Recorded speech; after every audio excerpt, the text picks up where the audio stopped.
Straight to our top story tonight. He is one of India's most celebrated economists and a man the world swears by. And today, his Indianness has been questioned by none other than a high-profile MP of the ruling government. Rajya Sabha MP and controversial leader Subramanian Swamy has targeted RBI Governor Raghuram Rajan yet again. Swamy has shot off a letter to the Prime Minister seeking the immediate ouster of Rajan as the central bank chief. In a rather scathing and personal attack against Raghuram Rajan, Subramanian Swamy has accused him of deliberately wrecking the Indian economy and fueling unemployment by keeping interest rates deliberately high. But corporate India and even economists are outraged by this vicious attack. The controversy especially comes at a time when the extension of the governor's tenure is under active consideration by the government of India. The rant against Rajan and what it means for investors and economy at large is a top story right here on India Tonight. If high interest rates produce recession, which is what has happened, you can always have a doctor say, I brought down the temperature of a patient by killing him. Certainly the temperature would come down if he's killed. So that is the issue, and there's been no explanation. I mean, as an economist, I'm telling you, it is in such situations where you have a recessionary situation already looming in the horizon to take what is called as expansionist approach. I don't see any reason why interest rates can't be brought down. As an economist, you can have a difference of opinion. I think it's only good for an economy like India if you have a difference of opinion. What baffles a lot of, and we've been flooded with calls on your stand, on the party stand, what baffles a lot of people is that the accusations have been very personal. You've said he's not totally Indian because he holds a green card. He's consciously disrupting and wrecking the Indian economy. At one level, do you believe these accusations have gotten a little personal? You could have perhaps exercised a little bit of restraint. Anything personal. If you have a citizenship, if you're in a process where you're about to take American citizenship, which is what green card means, then you go every year while you are Governor of Reserve Bank so that your green card doesn't lapse. Then I think this is something of public interest. There's nothing personal in it. All bureaucrats that were appointed by the previous government be removed by this, and the same process carries on when the next government comes to office? No, he's not a bureaucrat. I mean regulators as well. Whatever, yes, regulators definitely. They must conform to the philosophy of our party, economic philosophy. He does not. He is strangulating the economy, and I think therefore he is unfit to be in this post. Could you have sent a very wrong signal to the investor community? Because we have been flooded, like I said, with calls of people who are wondering what is going to happen to the governor. He has a reputation overseas. He's a great brand ambassador of sorts. People believe he knows his economics. Do you believe at one level investors are a confused lot because of the letter that you've written today? Well, he can have a very good reputation abroad, then he should work abroad. In my opinion, he has no reputation in India. How do you read the finance minister's comment when he says it is an institutionally mature relationship? Yes, he has that kind of a situation where he's dealing with him on an institutional basis. I am dealing with the economics of it. Do you believe you've embarrassed the finance minister at one level? I think you hope that I would. I'm asking you. Well, how do I know? He has to say. How would I know whether he's embarrassed by my espousing what the economics should be? So if you understand Indian economy so well, would you take up the RBI governor's position at any time? Because you say you understand it a lot better, it seems right now. I do, but it's been over my dignity to be a Reserve Bank governor. I've already turned down the BRICS Bank presidentship. Why should I be a Reserve Bank governor? Supriya, they're taking on Subramanian Swamy, asking him those tough questions right here on ET now. But we're joined by an illustrious panel joining us on this debate. Arvind Mayaram, former Economic Affairs Secretary, former Finance Secretary as well. Jahangir Aziz, who's Chief Asia Economist at JPMorgan, another top-notch Indian economist. And Sunil Munjal, with a corporate view, Joint Managing Director of Hero MotoCorp. It doesn't get bigger than this. Thanks so much, gentlemen, for joining us on what really is an important debate right here on ET now. Let me start with you, Jahangir Aziz. You've known Raghuram Rajan for a while as well. What's your reaction to this shocking letter that's been sent by Subramanian Swamy? Are you outraged or are you amused? Look, I mean, I would say that from a completely financial markets point of view and from an economist's point of view, much of what is being raised by Subramanian Swamy, at least what I get, catch it on news reports, that seems, somewhat irrelevant and at the same time a bit unfair, to say the least, on Governor Rajan's performance over the last 3 years. But I do understand that there is many in the market, and I'm guessing in the broad general public, where people do believe that things would be much better if interest rates were cut further. So while I understand that sentiment, I would say, at least from the people I talk to, both in the Indian market and in the global market, I would say that most people will agree that Governor Rajan has done an outstanding job. So Jahangir Aziz and Arvind Mayaram, hold your thoughts there, because I've got one of the most candid voices from India Inc. joining us right here on ET now, Mr. Sunil Munjal. Jahangir started off by saying the comments are irrelevant, perhaps unfair. You understand how things work here. You understand the pressures of policy making, both fiscal and monetary.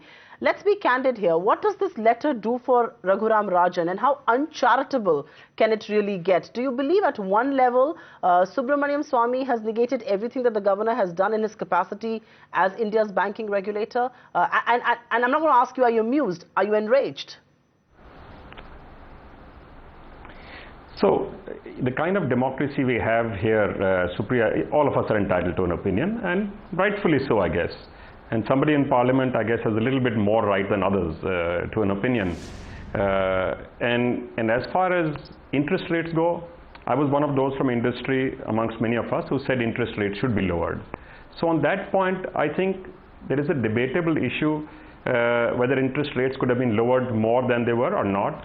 But as far as the performance of the Reserve Bank and the Reserve Bank governor goes, I think there's very little doubt that he did an outstanding job in sharpening the whole process of regulation, in allowing the banks to look inwards at how they operate, focusing on non-performing loans and assets, improving India's impression and connections globally and overseas. I think he's done a pretty good job overall. About the interest rate, there is a matter of opinion, whether you go as a pure economist, that inflation can only be reined in by holding interest rates high, or the belief that sometimes when interest rates are lowered, that actually economic activity kicks in quicker. So there are two separate parts to your question. I'm trying to see if I can answer both separately. That's a valid argument. You were entitled to your opinion on whether he could have perhaps got rates down, and that's a fair assessment of things. But Arvind Mayaram, you're somebody who not just served as finance secretary when Raghuram Rajan took over as governor of RBI, you were also on the RBI's board. What sort of an impact do you think a rant like this or any adverse action against Rajan could perhaps have on investor community? A lot of global investors really swear by him. Is this perhaps a measure or an issue that can dent investor confidence? Yes, I think that is correct for two reasons.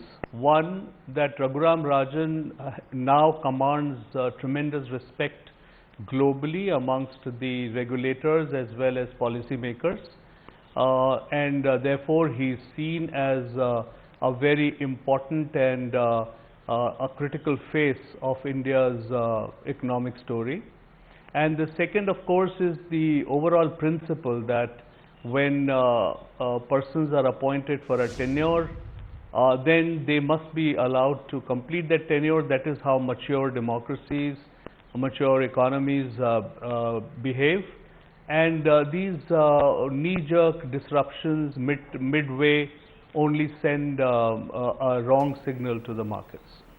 Appreciate that.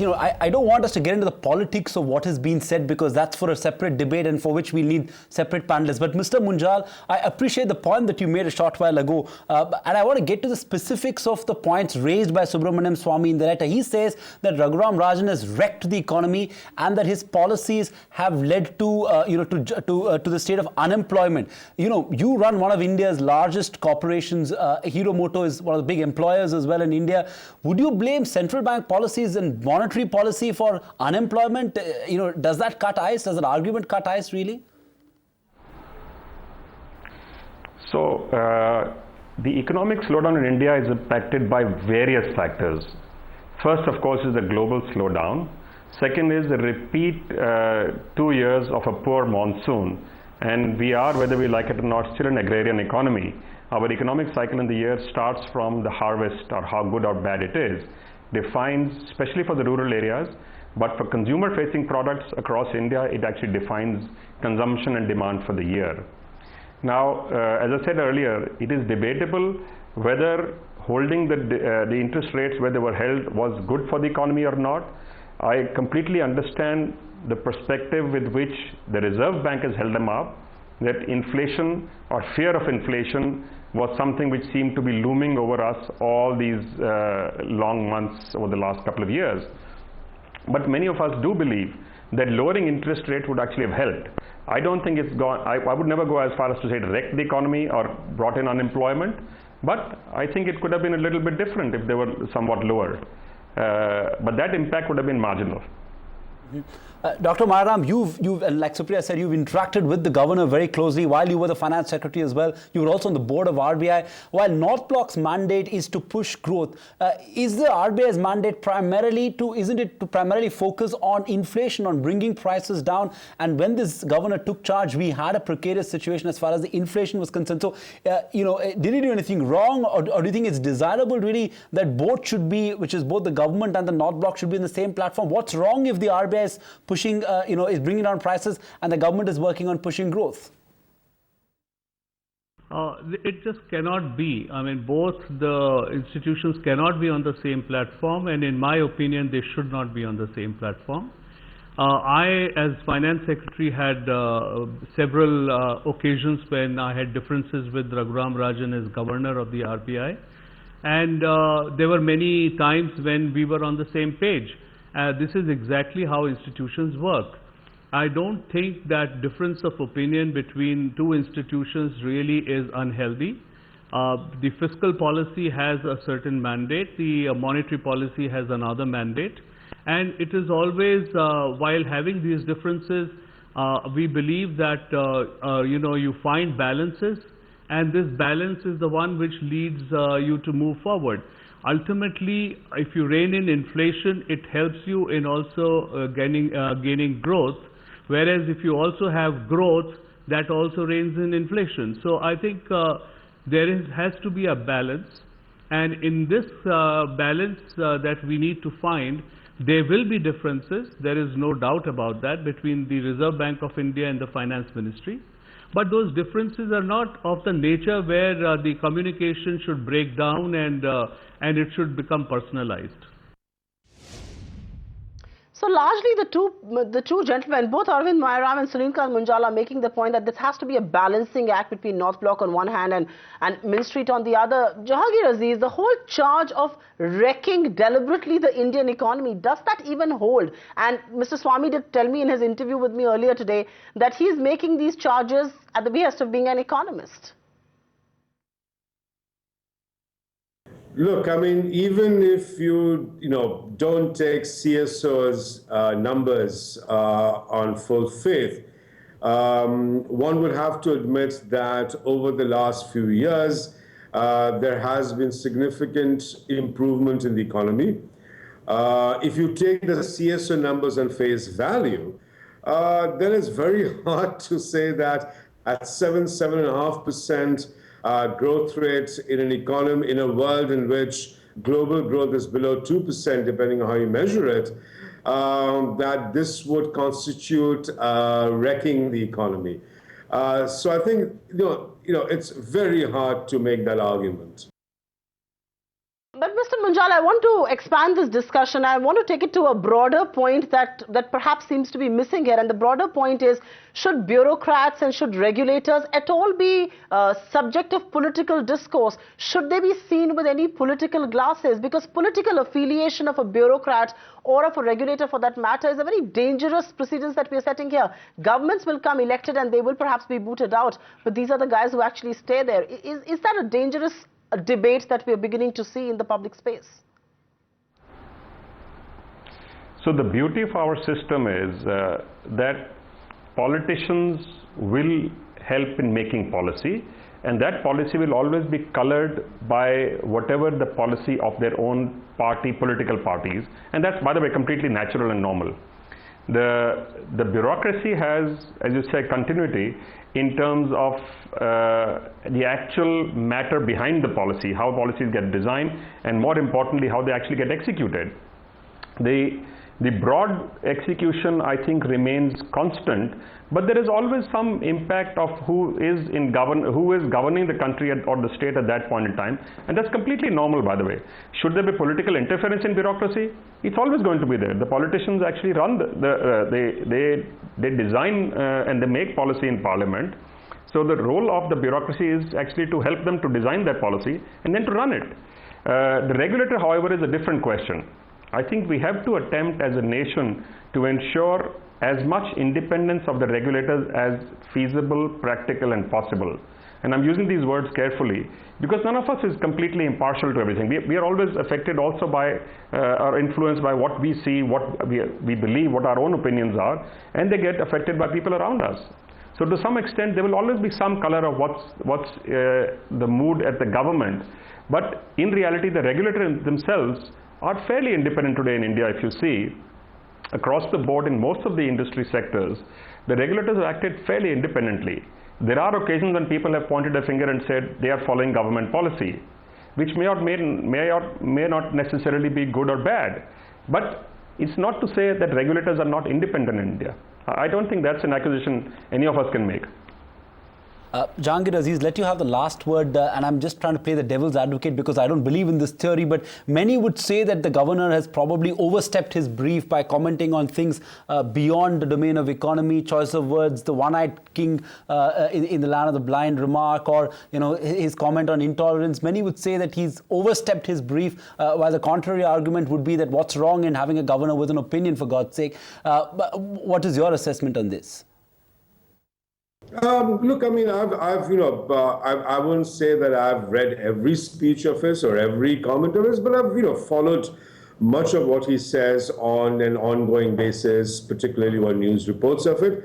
I would say that many of the issues that he's brought up, which he's always brought them up in the context of the economy. And I would say that the arguments that he has brought forward is almost always contextualized in whether you want the economy to grow faster, whether you want more entrepreneurship in the economy, whether you want people to become more efficient, more productive, you want resource allocations to be fairer, to be more efficient.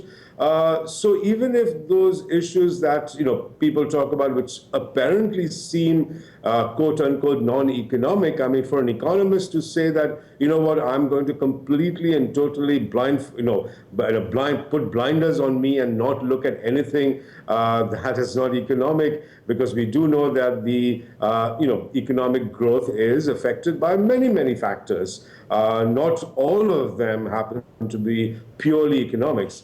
But to be fair to the governor, I would say that rarely have I seen him say anything that is not in the context of his mandate. Jahangir Aziz, Sunil Munjal, and of course Arvind Mayaram, we really appreciate you taking time out this evening and speaking on an issue that we at ET Now feel very, very strongly about. Thank you very much. It's time to get you the ET Now opinion on this very controversial matter, because we believe here at the channel that the rant against Rajan is unambiguously devoid of facts. Job creation is not the mandate of the RBI governor. Taming inflation is. And the governor's track record in checking prices clearly speaks for itself. Questioning Rajan's Indianness is not just unacceptable, but also deplorable, is what we think. We expect the government to condemn such personal attacks against the RBI governor. India's interests will be best served if Raghuram Rajan gets a second term as India's RBI governor. Find us on Facebook at facebook.com/ETNow, and don't forget to click the like button. You can also follow us on Twitter at ETNowLive. To stay updated with all our programming, hit the subscribe button on our YouTube channel by logging on to youtube.com/user/ETNow.